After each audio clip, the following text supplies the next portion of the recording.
everybody. This is Gary Waldman, appearing in What I Learned in Fallsburg, my sort of autobiographical musical comedy. It's a hip new take on the Catskills from a baby boomer who grew up in the Catskills in the 70s. We open at the Triad on Monday, August 3rd. We have previews on the 1st and the 2nd. Please check out our website, fallsburgshow.com, and we hope to see you there. You'll have a great time.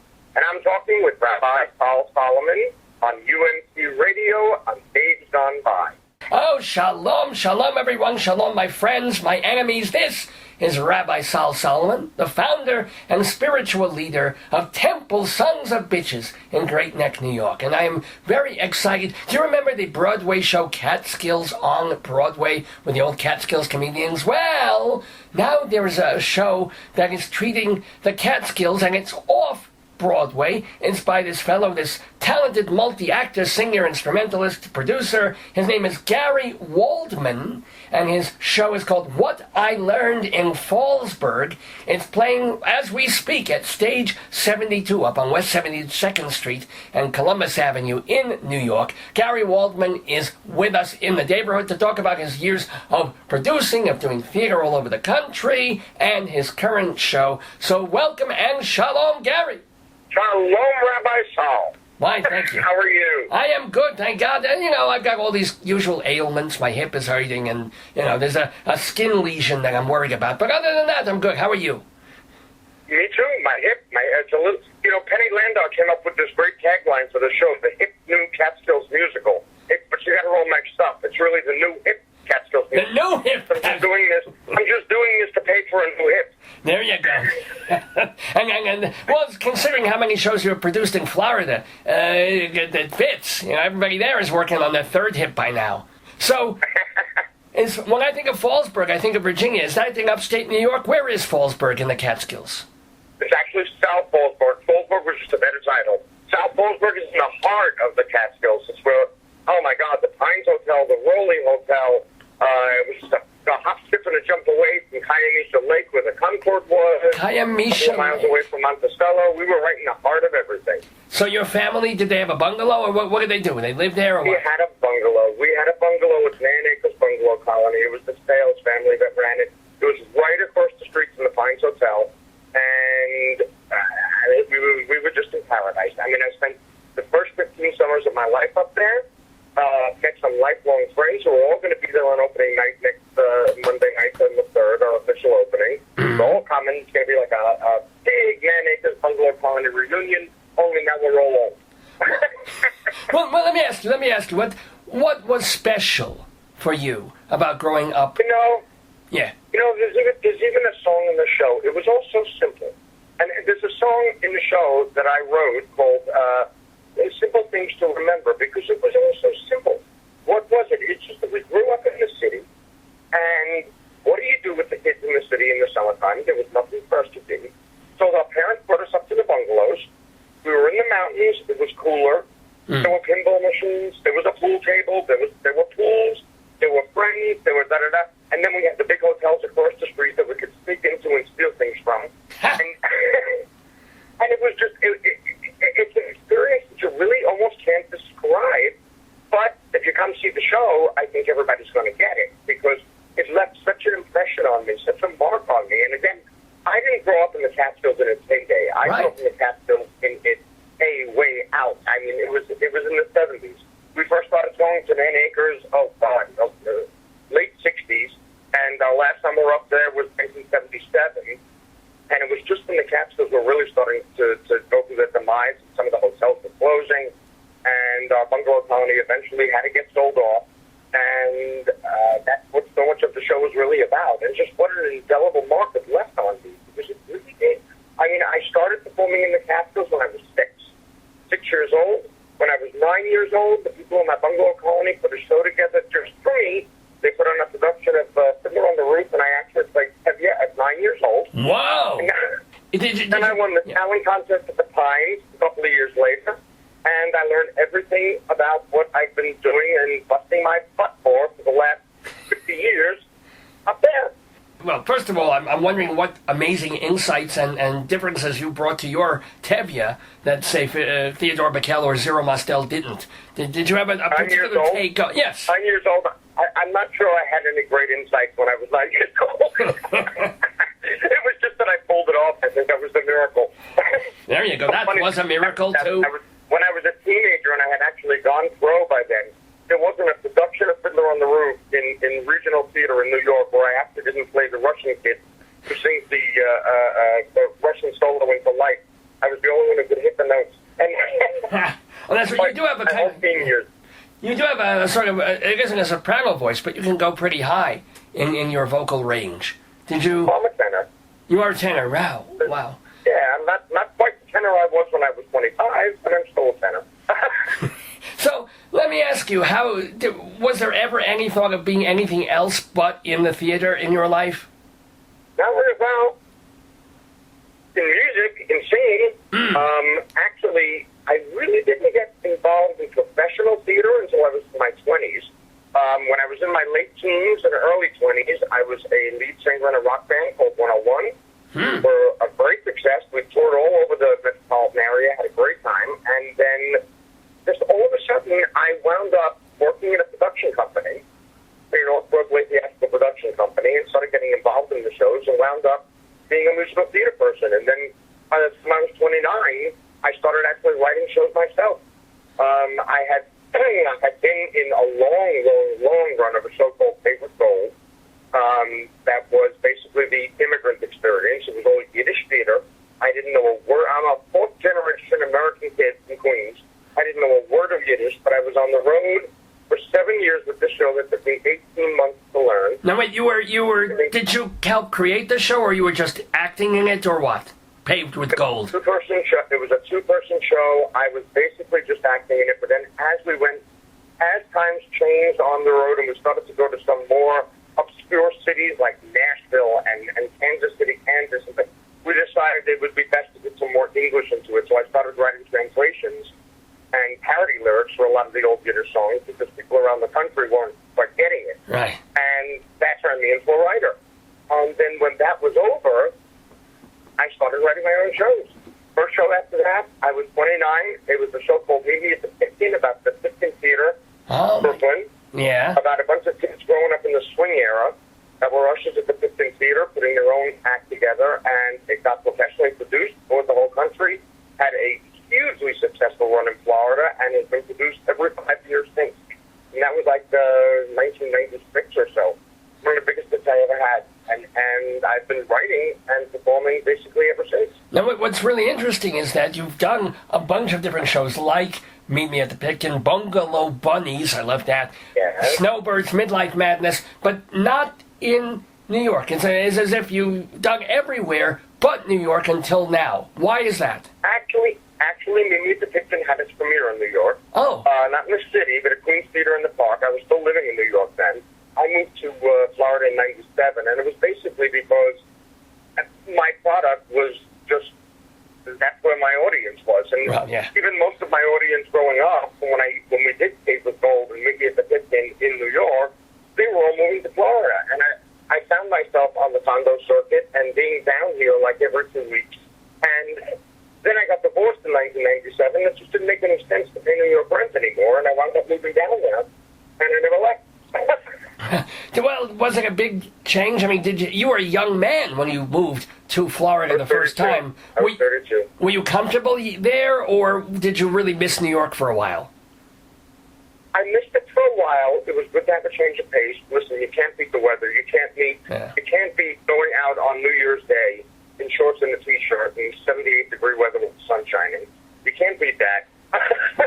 Well, yeah, but it's an entirely different life. You know, you got to get used to the pace and so forth. But it's been 18 years. I'm used to it already. Now I'm going to New York. I'm afraid I'm not going to be able to deal up there even after 32 years. Well, it's hot and sunny now, you know, while you're here, so won't be that hotter different in New York than it is in Florida this week. Well, what gave you the impetus to do your current show, What I Learned in Fallsburg, now bringing it to off-Broadway? Sorry? I'm sorry. No, now you're bringing this to New York. What happened was, we were running a theater in Delray Beach last year, and the big summer musical that we had going, and again, you know, Florida is very seasonal. You have to be very careful what you're doing in the summertime to make sure you get people in. And unfortunately, the show that we were doing, the big musical, it was actually a reproduction of the Mike Coleman show, The Light. It ran its scheduled run. It didn't extend as much as it did the first time we did it, so it wound up closing in July. And we didn't have our big season opening until early October, right after the Jewish holidays, which is generally when everything starts to kick in down here. Right. And I figured, you know what? I got to do a plate filler. We still have to pay the rent. We still have to pay everybody. I've never gone on stages myself, and I really never did. I said, so let me take my show Bungalow Bunnies, which is my Catskill musical, which was a silly part that was fun as can be about the bungalow experience. But I said, let me make it personal and put together a nightclub act. And I got some backup singers, and we got a live band, and we were just going to do it for 2 nights. And it did so well, and the audience loved it so much. We were selling so well, it wound up running for 6 weeks. Wow. Great reviews. We were shocked. And it actually, once I actually got out there and I saw how much the audience was loving the material, I started to expand on it, and it was no longer a nightclub act. It actually became a piece of theater, which it is now. I mean, it has the beginning, middle, and an end. And everybody was telling us it's something you need to bring to New York. So we finished our last season in April, and my husband and I moved up to New York. I flew up to New York and found the people of the Triad, who were some great people, made a great deal with them, and here we go. Mazel, by the way, I have to ask, you say very, very casually, my husband and I. Yeah. Are you officially, do you just call him that, or did you get officially married now that everybody's able to? January 6th, midnight, struck at midnight on January 6th is when it became legal in Florida. We ran to the courthouse on a whim. Right. Got married by the county clerk with 96 other people, and then had a formal wedding on a real anniversary, which was January 30th. Actually, we had a show that night running. I was starring in Shenandoah, the old Broadway musical, in our theater, and we had the big reception after that. So we were able to maintain our real anniversary. We've been together almost 18 years already. Mazel, 18. It's legal. It's legal, and I make a joke about it. Everybody says, "Oh, you've been together so long. It's a piece of paper." Not a piece of paper. It means so much more, and you don't even realize it. But as soon as we left the courthouse with that piece of paper, I realized I hate him so much more than I did before. I was wondering about that. I'm wondering, how badly do you get along now that you're stuck together for life, legally? Oh, my husband Jameson and I have been together for 18 years. I met him. He was so much younger than me. He was still in college when I moved down to Florida.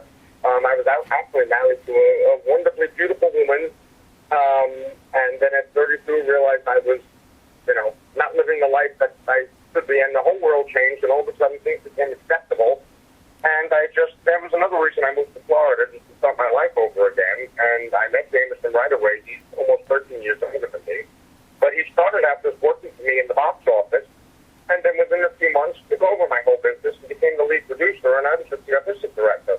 So we not only live together and we work together, we are together 24 hours, 7 days a week. Gewalt. Everything together, to the point where everybody thinks we're the same person. Well, I don't know. If I had to do that with my wife 24/7, I would blow my brains out. Let me tell you. If I see my wife half an hour a day, I want to blow my brains. No, I'm kidding. But that's right. You mentioned before you were divorced. You're married to a beautiful woman. I mean, were you like Bruce Jenner denying something, or did you just think you were straight and one day, oh, no, I'm not? No. I knew when I was a kid, but it's like, I graduated from high school in 1983. People just didn't do that. Well, yeah, no. I didn't know one gay person in high school ever. Now the kids that I work with, I mean, they're not kids. To me, they're kids. They're in their early 20s, the singers in the show, who are phenomenally talented, Chelsea, Elijah, and Jonathan. They, just graduated high school a few years ago. For them, I always say, we all think, the baby boomers all think that generation is so flighty and da-da-da-da, but they're going to leave the world a better place. They really are. They're just so much more accepting, and the world has really, really, really changed. And, I mean, it was a combination of, first of all, really getting into the theater business and going on the road and doing all that. I was surrounded by more and more people who were like myself, and it just became more and more obvious that I was robbing myself of my real life. And, my marriage broke up for that reason primarily, but for some of them. Sure, but it's the best of friends. Actually, my wife, Janice, was my co-star in Dave Lefkowitz. We were on the road for 7 years together. She's also a tremendous performer, also a senior vice president at Merrill Lynch Bank of America. She's just this phenomenal lady. But, I mean, you know, you can fall in love with somebody, and that never goes away, but you still, you know, at some point, you got to live your life. You got to be who you are, and I realized that at 32. It's a couple of shrinks and a couple of starvations because I couldn't eat for a year, but my life changed, turned around, and I got a new life. I mean, you seem pretty damn happy with this life, and why not? You've got damn happy with my new life. A guy you love, and you're doing theater. All you do. That's your life, is creating theater in doing everything I love. The venue that you. I mean, yeah. I love to write. I love to write lyrics. I love to write music. I love to direct. I mean, directing is really basically my main job. What is your main job? So, I'm sorry. I'm mostly a stage director. I actually didn't even really perform all that much for like 10 years, up until like 2-3 years ago. Because you go through that period. I mean, every actor hits that spot where you're too young to play the kid and the young love interest, or the, you know, and I'm too old and too young to play the father or whatever. Right. You get through that period in your late 30s, early 40s, where there really aren't that many roles for you. And I just sort of just leaned in on writing and directing instead. And then a few years ago, it all of a sudden became obvious, you know what, you can play all those roles now. That's right. Now, I'm 50. Now I can play whatever I want to play. I could be grandpa, I could be papa, I could be anybody. Now, your website mentions a bunch of people that you have worked with in some capacity, maybe because they played at the venues that you and your husband run or something like that. But I'd love to know some stories or some memories of people who crossed paths with you. For example, like Vladimir Horowitz. Yeah, yeah. Tell me about Vladimir Horowitz. Vladimir Horowitz, actually, the story with Vladimir, and this is a great story, actually, right before I started working for that production company, I used to run my own employment agency in New York in the 80s, in the Reagan years, when people actually paid to get employees, which is like insane to even believe now that actually happened. But it was a thriving business in the 80s, and I started my own business. Actually, I was only 19, and one of my biggest clients was Columbia Artist Management, which is the main classical music artist agency on the planet. And I became very friendly with all of them. And Vladimir Horowitz, of course, was one of their biggest clients. And he always needed a new personal assistant or whatever, and I was always the person to find it. But it wasn't just a phone call. With Vladimir, I had to actually bring people to the house. Him and his wife, who was his daughter, used to sit me down for coffee or tea in their beautiful townhouse on the Upper East Side. And we would sit with his new assistant, and we developed a really nice friendship. Very nice. Really, really nice people. Were there people that from Columbia Artist Management who had really weird requests or creepy things that they wanted from their assistants? Certainly not him. Well, not him. No, I'm saying about others. Certainly not him. No, most of the people that I placed in jobs at Columbia, I was not even really on the creative side. My specialty was finding jobs for recent college grads looking for jobs in the music business. And then eventually I found myself a job in the music business and in the theater business, and wound up leaving the personnel business. And it doesn't matter because the personnel business pulpit disappeared anyway. So then I just became a full-time. I mean, I was always doing theater. I mean, I had my equity card even while I was doing that. But I still had a day job. But then I'd say by like 24, 25, I just became a full-time theater. Right. Yeah, but I'm curious about some other folks that you mentioned on your site that you either as the personnel. I've worked with lots of great people. Well, like Joan Rivers. Do you remember anything about Joan Rivers? Joan Rivers, I actually didn't even 1,000% work with, although I kind of did because I was backstage with her when she was going on. We did I used to book a lot of artists. Back when I first started in the business, when I was up in New York, I used to book a lot of celebrities for major events. And we were doing a big tribute at the Plaza for the Israeli Philharmonic, and the headliners were Joan and Itzhak Perlman. And we were backstage. I mean, they donated their time, so you know it was all a pro bono thing. But I did did get to hang out with them backstage and spend the evening with them. Great, great people. And Joan is actually, I wish I could have known her better.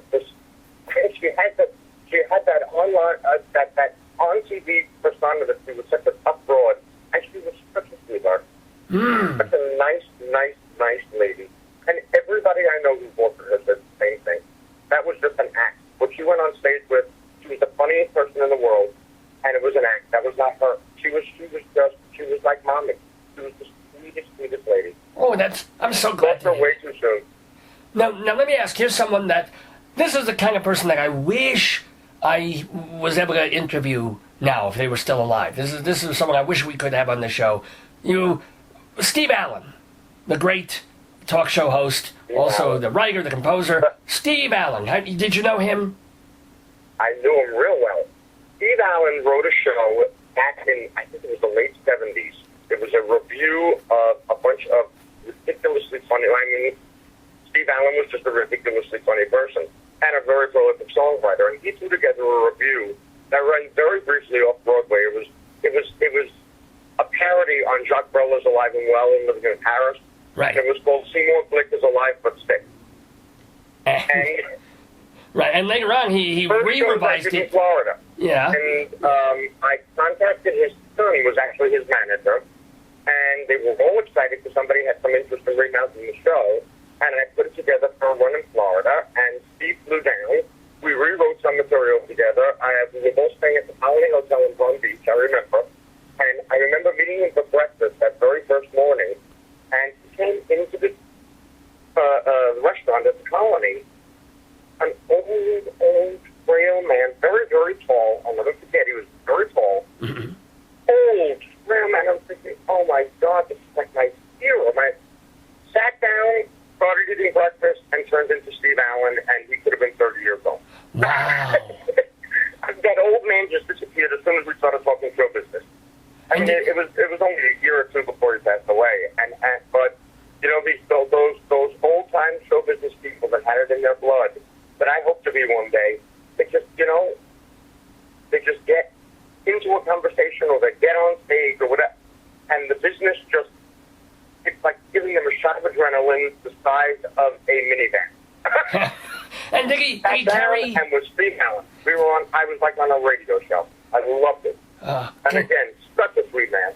There are no words. Such a great guy. Show business, so in his blood, but just a normal, regular guy that you could just sit and have breakfast with and laugh and talk. And that was a great couple of weeks. Oh, I can imagine. So I'm so envious of that. Did he carry a tape recorder with him? Was he doing the thing where if he had an idea, he would stop and suddenly... It was just him. It was just him and me. We spent almost 2 weeks together. Wow. Staying at that hotel, rewriting the show, and most of it had involved food. He couldn't work unless he was eating. And okay. I know the feeling. Wow. Been in that Colony coffee shop downstairs or the dining room, whatever it was, this was a long time ago. It was like 97, I think. And just rewrite some of the material, update some of the material together. I wrote some of the stuff that he loved.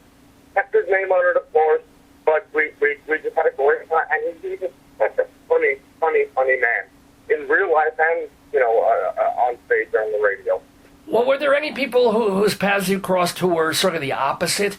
I know it's not nice to talk ill of people, but if they're dead, who cares? So were there any people you wouldn't... There were, but I'm not going to tell you. Come on. Come on. If they're dead, who cares? You can get back at them. I'm sure of nightmare people. I won't even tell you.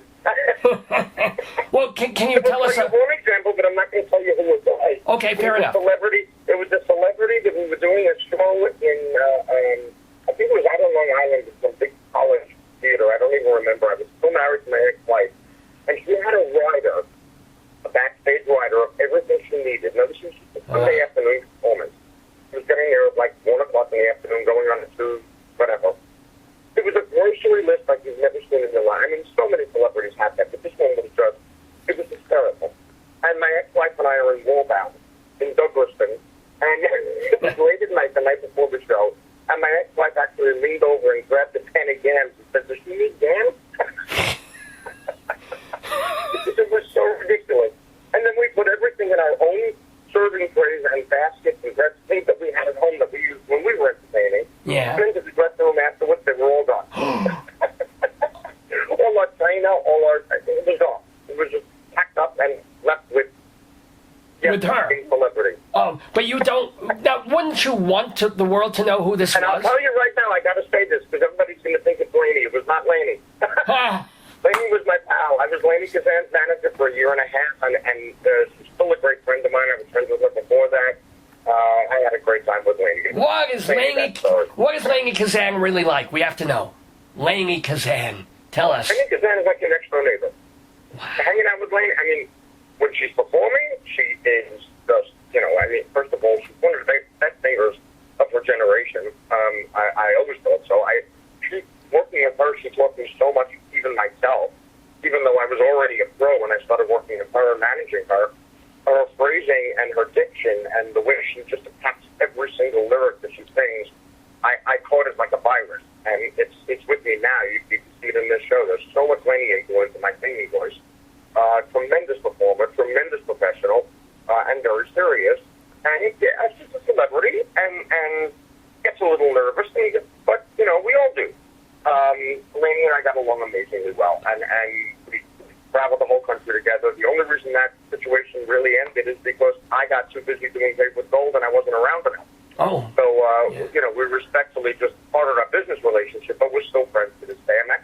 I've been trying to reach her, but I've been so crazy. I'm hoping she's in New York, but we're doing this one. I'd love her to come. Well, you have to promise us to get Laney on this radio show. She's one of my idol people of all time. That.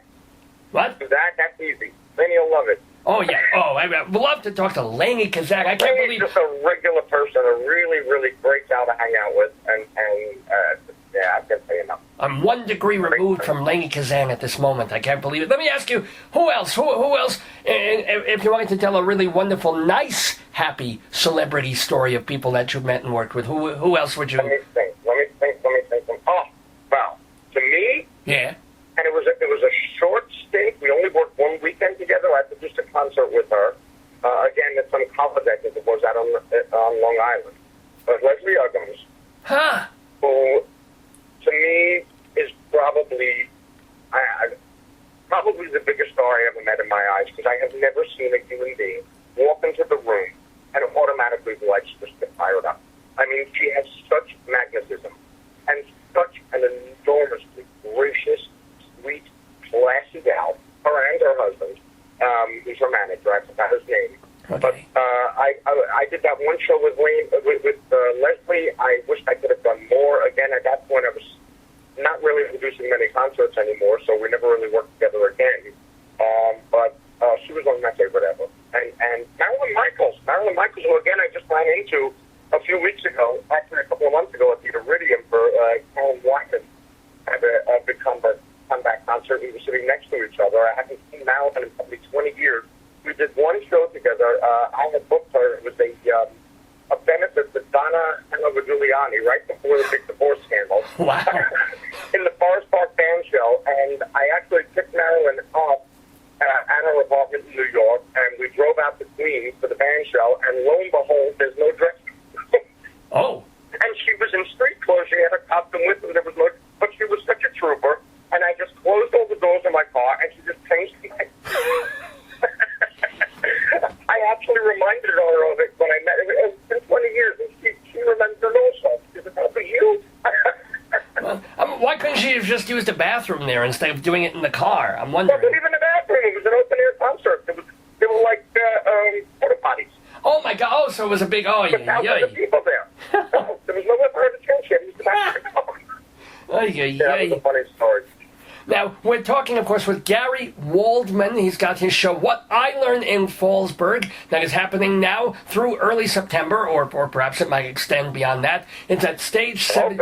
Hoping. Stage 72, which is up on 72nd Street at Columbus Avenue. You can all go see it. You can also check out Gary Waldman's YouTube channel, where he has pieces of shows that he has produced, and also little clips of his Danny Kaye show and some other things you can watch there.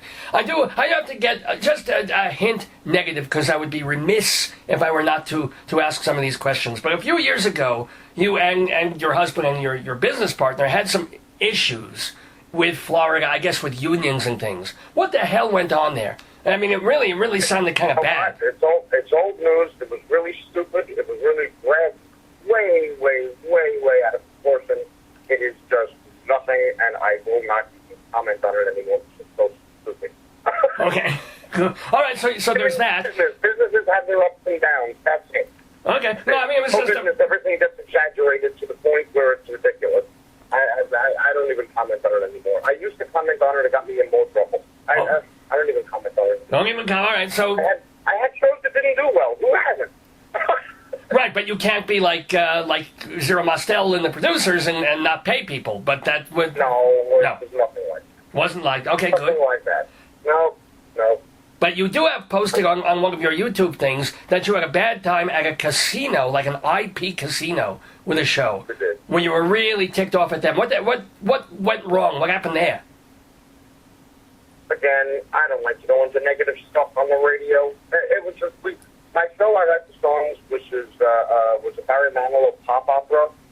Written. It was a big success down in Florida. Then it was picked up by the IP casino in Biloxi. We actually moved to Biloxi, Mississippi, which to me is another country. I didn't know where I was. I didn't even speak the language. My head was spinning. Right. And you were doing a Paul Simon show. We opened this beautiful show. It was very well, but we had problems getting paid and whatever. It's again old news. Yeah, old no, but news over it. Yeah. That sounded like something where you were angry at them rather than the other way around. That's something where you said, "Oh, these are horrible people. I'll never go back there," as opposed to a back and forth of two people.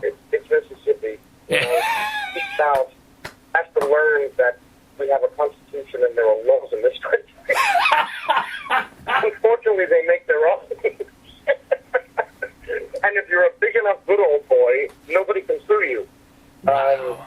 You just can't be touched. It's a different country. I could have been working in Portugal. Well, here's a suggestion for you. If you ever do one of your review musicals and you do Phil Oakes, he has a song about Mississippi that you might want to throw in there.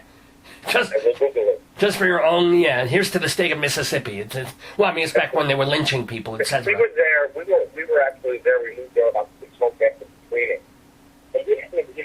Wait, you're breaking up there on the cell phone. What were you saying? Sorry. Yeah. We moved there about 6 months after Katrina. That's when this was booked. And, all the publicity, obviously the horror in New Orleans and the flooding and the deaths and everything is so bad. But the actual brunt of the story really hit the Mississippi coast much worse than New Orleans. Oh, wow. Just had the levee break, and it became flooded. But it was really Biloxi and, all the beach suburbs of Biloxi between Mobile and New Orleans that really got the brunt of the wind and the storm. I mean, that kind of was wiped out. I mean, they had the casinos there. Now I think they have land-based gambling. But back when we were there, they all had to be water-based. So basically, all the big casinos, MGM, blah, blah, blah, and they built these giant barges on the water, on the Gulf, and the hotel was on the ground, but the barge had the casino on it. So it was, it's just pause. But when we got there, those casino barges had actually washed over the highway. Entire casinos were just pushed up and washed across the highway. Well, it makes it very easy to get into them. Just, pull over and walk in. So that town was wiped out. It was really sad. It was really sad. I've never seen anything like it. We arrived in the middle of the night. It was black. It was very dark out, and we really couldn't tell. And I woke up in the motel on the beach the next morning, and I went out to look for a newspaper, and I couldn't believe where I was. It was like Afghanistan. It was completely wiped out. You would see golden arches and things like with no McDonald's under them, just a sign. That was all that's left. And they left them up so people knew where they were, because you couldn't even find where you were. It was so wiped out. And the casinos, thank God for the people in Biloxi, were the only people functioning. They all had generators. They had accidents. Oh, yeah. They opened their wallets and they opened their doors to all the people there. And, they gained such favor with the politicians and even with the population there that you just couldn't fight them. If you had a real problem, there was just no fighting them. We went to 9 attorneys and they all said, "Yeah, well, rock solid case. Go after another lawyer." Because I just, yeah, well, okay. I mean, I there's two sides to everything I have. So can I ask you, are you working, I mean, I know obviously you're doing your current show now, but are you working on any other reviews of, the people that you've done, like you did the Paul Simon review, you did a Manilow review, you've done Catskills. Are there any other... Paul Simon and the Manilow show are really not reviews. They're really not. They're they're full operas. Oh. People are always so surprised, especially Sounds of Simon, which is going to be our next big project. We had an enormous success with it in Florida last year. Again, we did it as a summer experiment at a little theater in Boca, beautiful little space in Meister Park. And it did so phenomenally well, we wound up running for a year and actually built our own theater space from it until the roof collapsed. That's another story. But that's our next big project after this. I mean, we got to see how well Boulevard goes, if we're going to book it in other towns, if we're going to expand and blah, blah, blah. And we've got everything we have and, official to this now. But in the back of our minds, that's our next big thing. It needs to get out of Florida and be seen in other places because it really, it tells a story through Paul Simon's lyrics. It doesn't have a spoken word in the whole show, but it actually does. It has a beginning, a middle, and an end. And has Paul Simon seen it? Has Paul Simon seen it? Has he commented? Have you been in touch with Paul Simon? We've spoken with his brother. Okay. I believe it's his brother's manager. He first did it. Just wanted to make sure that he was covered rights-wise, which we were, of course.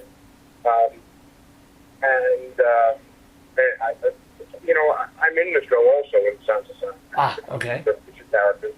And it's always I'm always thinking somebody's going to surprise me and I'm going to come off stage and hold my yeah. Because I think he'd love it. I really think he'd love it. I mean, it's a love story to him that I think he would really be blown away by it. Well, all I can say is that I hope you get to bring Sounds of Simon to venues like New York and to other places around the country. I hope. We're looking for Broadway for Sounds of Simon. Sounds of Simon needs to be on Broadway. Wow. Big shows. Got 20 people in it, a full ensemble, full orchestrations. It's a Broadway show. It's it. Well, you are thinking... Or a very big off-Broadway theater like Lamb's Club or something like that. Or what would be a big, I don't know, even the 400-seaters or some... Square. There's some big... Yeah, Union Square would do it. That would be a place for it. Yeah. Anywho. Yeah, someplace like that. I don't think it would fit on stage with the Triad as much as I love working there and I love the people there. I'm not sure it would fit on that stage. It's really small. I mean, great balls there. It's a beautiful, intimate space, and they fixed it up so beautifully in there. Last time I was in that building, was back when it was Steve McGraw's, and I saw the original Forever Flag in there. Yes, Forever Flag. It was called no, that was even before it was called the Triad. What was it? It was the Steve McGraw's. Steve McGraw's Supper Club. That's right. Yep. Memories. The last time I was in that building, and then we came back a couple of months ago to put this gig together, and oh boy, they make a beautiful theater out of it. It looks like a small, old-fashioned opera house or real Broadway theater with, and it's just beautiful. Oh boy. Most Broadway theaters are holes. No, not anymore. Maybe awful. Oh, all right. You need to see some more off-Broadway theater. And listeners, you need to go to Stage 72, right on 72nd Street and Columbus Avenue, to see What I Learned in Fallsburg, featuring our guest in the neighborhood, Gary Waldman. He's there doing the show through the first week of September, possibly more if audience demand allows it, and hopefully it will, because he's been such a delightful guest in the neighborhood. And really, just I want to wish you success with that show, success with all your projects, and of course, good times with your husband in Florida, the Jewish Valhalla, which basically it is, That's what it is. So, what's one more beloved memory to go out with that you have of growing up in the Catskill and Borscht Belt area? Oh, God, I could talk for an hour about that. You want to know something? Sure. I can give you a really good piece of advice. You want beloved members of the Catskills? Come see what I learned in Fallsburg at the Triad. We open previews on Saturday, open officially on Monday. You get it all. All right. I just did a pitch for your show, and then after that, you do another pitch. Fallsburgshow.com. That's where you get your tickets. What was it again?